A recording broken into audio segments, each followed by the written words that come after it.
ನನ್ನ ಎಲ್ಲ ಮಾಧ್ಯಮ ಮಿತ್ರರಿಗೂ ನಮಸ್ಕಾರ. ಹಾಗೂ ಕಂಟಿನ್ಯೂ ಆಗಿ ಯಾರೆಲ್ಲ ಸಪೋರ್ಟ್ ಮಾಡ್ಕೊಂಡು ಬಂದಿದ್ದೀರಾ ಎಲ್ಲರಿಗೂ ಧನ್ಯವಾದ ತಿಳಿಸ್ತೇನೆ. ಇನ್ನು ಯಾರು ನನ್ನ ಚಾನಲನ್ನು ಹಾಗೆ ನೋಡ್ತಾ ಇದ್ದೀರಿ ಸಬ್ಸ್ಕ್ರೈಬ್ ಮಾಡಿ ಸಪೋರ್ಟ್ ಮಾಡಿ ಅಂತ ಕೇಳ್ಕೊಳ್ತೇನೆ.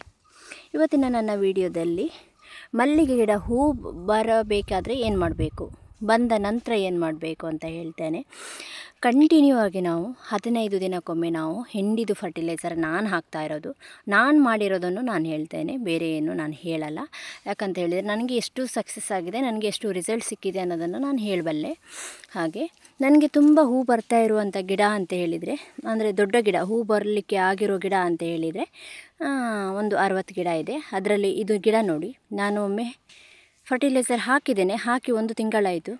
ಬಂದ ಗಿಡದಲ್ಲಿ ಗೆಲ್ಲುಗಳಲ್ಲಿ ಅಂದರೆ ಕುಡಿಗಳಲ್ಲಿ ಅದು ಡ್ರಾಪ್ ಆಗಿದೆ ನೋಡಿ. ನಾನು ಪಾಟಲ್ಲಿರೋದು ಕೂಡ ತೋರಿಸಿದೆ, ನೆಲದಲ್ಲಿರೋದು ಕೂಡ ತೋರಿಸಿದೆ, ಡ್ರಾಪ್ ಆಗ್ತಾಯಿದೆ. ಇದು ಯಾಕೆ ಡ್ರಾಪ್ ಆಗುತ್ತೆ ಅಂತ ಹೇಳಿದರೆ ಫುಡ್ಡು ಸಾಕಾಗಲಿಲ್ಲ. ನಾವು 1 ತಿಂಗಳ ಹಿಂದೆ ನಾನು ಫರ್ಟಿಲೈಸರ್ ಹಾಕಿದ್ದೆ, ಮತ್ತು 15 ದಿನಕ್ಕೆ ನಾನು ಫರ್ಟಿಲೈಸರ್ ಹಾಕಬೇಕಿತ್ತು, ಹಾಕಲಿಲ್ಲ. ಅಂದರೆ ಅದಕ್ಕೆ ಫುಡ್ಡು ಮುಗೀತು, ಚಿಗುರು ಬರುವಷ್ಟು ಫುಡ್ ಬಂದಿದೆ, ಮತ್ತು ಹೂ ಬರಲಿಕ್ಕೆ ಸಾಕಾಗಲಿಲ್ಲ. ಅದಕ್ಕೆ ಕೆಲವು ಗೆಲ್ಲುಗಳಲ್ಲಿ ಮೊಗ್ಗೆ ಬಂದಿದೆ, ಕೆಲವು ಗೆಲ್ಲುಗಳಲ್ಲಿ ಮೊಗ್ಗೆ ಬರಲಿಲ್ಲ. ಹಾಗಾಗಿ ಮೊಗ್ಗೆ ಡ್ರಾಪ್ ಆಗಿದೆ ನೋಡಿ. ಇದರಲ್ಲಿ ಎಷ್ಟು ಚೆಂದ ಬರ್ತಾಯಿದೆ ನೋಡಿ. ಇದಕ್ಕೆ ನಾನು ಕಂಟಿನ್ಯೂ ಹಾಕ್ತಾ ಇದ್ದೆ ಯಾವಾಗಲೂ, ಇದರದ್ದು ಎಂಥ ಪ್ರಾಬ್ಲಮ್ ಇರಲಿಲ್ಲ. ಅದಕ್ಕೋಸ್ಕರ ಇದು ಎಲ್ಲ ಗಿಡಗಳಿಗೂ ನಾನು ತಿಂಗಳಾಯಿತು ಹಾಕದೆ, ಟೈಮೇ ಸಿಗಲಿಲ್ಲ ನನಗೆ ಹಾಕಲಿಕ್ಕೆ. ಆದರೆ ಇದರಲ್ಲಿ ಅಷ್ಟು ಫುಡ್ಡು ಬ್ಯಾಕೌಟ್ ಆಗಲಿಲ್ಲ, ಅಂದರೆ ಮಣ್ಣಿನಲ್ಲಿ ಅಷ್ಟು ಇದಾಗಲಿಲ್ಲ. ಮಣ್ಣು ಫಲವತ್ತತೆಯನ್ನು ಹೊಂದಿದೆ, ಅದು ಫಲವತ್ತತೆಯನ್ನು ಕಡಿಮೆ ಹೊಂದಿದೆ. ಹಾಗಾಗಿ ಸ್ವಲ್ಪ ಡ್ರಾಪ್ ಆಗಿದೆ, ಮೊಗ್ಗೆಗಳೆಲ್ಲ ಬರಲಿಲ್ಲ.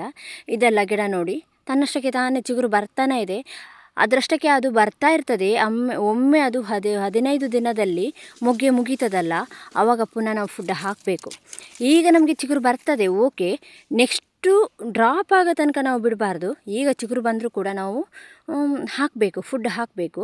ಫುಡ್ ಹಾಕಿದಾಗ ಈ ಮೊಗ್ಗೆ ಮುಗಿಯುವಾಗ ಇನ್ನೊಮ್ಮೆ ನಮಗೆ ಚಿಗುರು ಬಂದು ಮೊಗ್ಗೆ ಬರ್ತದೆ. ಇಲ್ಲ ಅಂಥೇಳಿ ನಾವು ಒಮ್ಮೆ ಹಾಕಿ 2 ತಿಂಗಳ ನಂತರ ಹಾಕಿದರೆ ಖಂಡಿತವಾಗಿ ನಮಗೆ ಹೂ ಸಿಗೋದಿಲ್ಲ. ಡ್ರಾಪ್ ಔಟ್ ಆಗಿ ಪುನಃ ನಾವು ಫುಡ್ ಹಾಕಿ ಪುನಃ ಚಿಗುರು ಬಂದು ಪುನಃ ಮೊಗ್ಗೆ ಅದಕ್ಕಿಂತ ನಾವು ಪ್ರತಿ 15 ದಿನಕ್ಕೊಮ್ಮೆ ಫುಡ್ ಹಾಕಲೇಬೇಕು.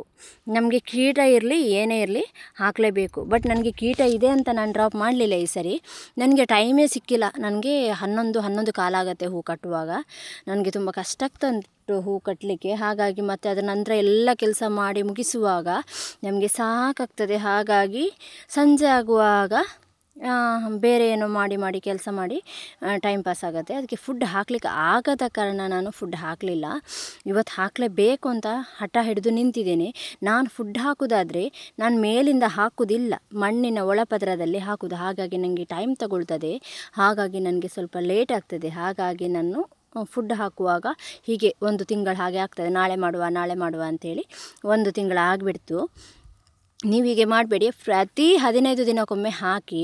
ಯಾಕಂತ ಹೇಳಿದರೆ ನಾನು ಹಾಕ್ತಾ ಇರ್ತೇನೆ, ಆದರೆ ಕೆಲವೊಮ್ಮೆ ವೀಡಿಯೋ ಮಾಡಿರಲ್ಲ, ಕೆಲವೊಮ್ಮೆ ವೀಡಿಯೋ ಮಾಡ್ತೇನೆ. ಆದರೆ ಈ ಸರಿ ನಾನು 1 ತಿಂಗಳು ಆಗಿದೆ, ಈಗ 1 ತಿಂಗಳು ಜಾಸ್ತಿನೇ ಆಗಿರ್ಬೋದು. ಈ ಮಣ್ಣಿನಲ್ಲಿ ಇರೋದಕ್ಕಂತೂ 1 ತಿಂಗಳು ಜಾಸ್ತಿನೇ ಆಯಿತು. ಇನ್ನು ಪಾಟಲ್ಲಿ ಇರೋದಕ್ಕಾದರೆ ಸ್ವಲ್ಪ ಒಂದು 20 ದಿನ 25 ದಿನ ಆಗಿರ್ಬೋದು. ಹಾಗಾಗಿ ಇದಕ್ಕೆ ಫುಡ್ಡು ಬೇಕೇ, ಇಲ್ಲ ಅಂದರೆ ನೆಕ್ಸ್ಟ್ ನನಗೆ ಹೂ ಸಿಗೋದಿಲ್ಲ. ಈಗ ಚಿಗುರು ಬಂದಿದೆ ಓಕೆ, ನೆಕ್ಸ್ಟ್ ಮೊಗ್ಗೆ ಬರೋದಿಲ್ಲ. ಅದಕ್ಕೆ ನಾವೀಗ ಹಾಕಲೇಬೇಕು. ಅದಕ್ಕೆ ಹಾಕ್ತೇನೆ ನಾನು ಇವತ್ತು. ಹಾಕುವಾಗ ಹೇಗೆ ಹಾಕ್ತೇನೆ ಅಂತ ನೆಕ್ಸ್ಟ್ ವಿಡಿಯೋದಲ್ಲಿ ನಾನು ನಿಮಗೆ ತೋರಿಸ್ತೇನೆ. ಯಾಕಂತ ಹೇಳಿದರೆ ಎಲ್ಲದನ್ನು ಒಂದೇ ವಿಡಿಯೋದಲ್ಲಿ ತೋರಿಸಿದರೆ ನಿಮಗೆ ಸಹ ನೋಡಲಿಕ್ಕೆ ಕಷ್ಟ ಆಗ್ತದೆ. ಹಾಗಾಗಿ ನೆಕ್ಸ್ಟ್ ವಿಡಿಯೋದಲ್ಲಿ ತೋರಿಸ್ತೇನೆ. ಈ ವಿಡಿಯೋ ನಾನು ಮುಗಿಸ್ತಾ ಇರ್ತೇನೆ, ಇನ್ನೊಂದು ವಿಡಿಯೋವನ್ನು ಅಪ್ಲೋಡ್ ಮಾಡ್ತೇನೆ. ಅದರಲ್ಲಿ ನನ್ನ ಏನು ಮಾಡ್ತೇನೆ ಅಂತ ನೋಡಿ. ಓಕೆ, ಬಾಯ್ ಬಾಯ್.